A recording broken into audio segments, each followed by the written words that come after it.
Ça t'arrive de te dire juste un carré de chocolat ou juste un gâteau et 30 minutes plus tard, la tablette ou le paquet a complètement disparu? Ou de grignoter alors que tu n'as même pas faim, juste parce que c'est là? Si oui, c'est normal. Ce n'est pas une question de volonté, mais un mécanisme inconscient bien plus puissant que tu ne le crois. Un, c'est la réponse du cerveau au sucre, un shoot de dopamine.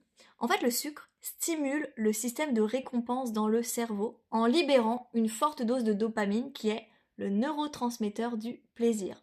Le problème, c'est qu'une fois qu'on commence à manger du sucre, la dopamine augmente et notre cerveau veut continuer à ressentir ce plaisir. Mais très vite, ce plaisir retombe, ce qui crée un besoin d'en reprendre. Résultat, on a du mal à s'arrêter tant qu'il y en a devant nous. C'est exactement ce qu'on appelle une addiction.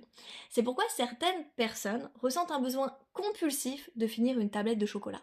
Tant qu'il y en a, leur cerveau réclame la suite. 2, le besoin de faire disparaître l'aliment tentateur. Et oui, certaines personnes ressentent une angoisse à voir un aliment interdit à portée de main. Tant qu'il est là, ils sont en conflit interne, du genre je devrais pas en manger, mais c'est là, ça me tente, j'arrête pas d'y penser. Ou si je commence, autant finir, au moins je suis plus tentée après. Au final, c'est un mécanisme d'évitement. On mange tout pour ne plus avoir à résister. Une fois qu'il n'y en a plus, on se sent soulagé, mais jusqu'à la prochaine tentation. 3. C'est un lien avec le contrôle et la restriction alimentaire. Ça, j'en parle souvent à mes patients. Plus on se restreint, plus on déclenche des compulsions. Lorsqu'on se frustre et qu'on s'impose trop d'interdits, le cerveau perçoit ces aliments comme des récompenses exceptionnelles, ce qui augmente leur attractivité.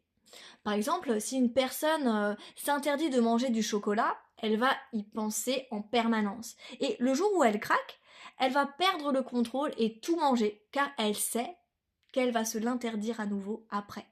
Donc au final, c'est un cercle vicieux. Privation, frustration, compulsion, culpabilité, et on revient à la privation. Donc voilà, c'est un cercle vicieux comme je disais.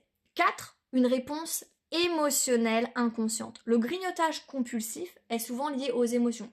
Stress, anxiété, ennui, frustration. C'est le besoin de réconfort immédiat. La culpabilité ou la honte après avoir craqué. On mange tout pour en finir avec ça.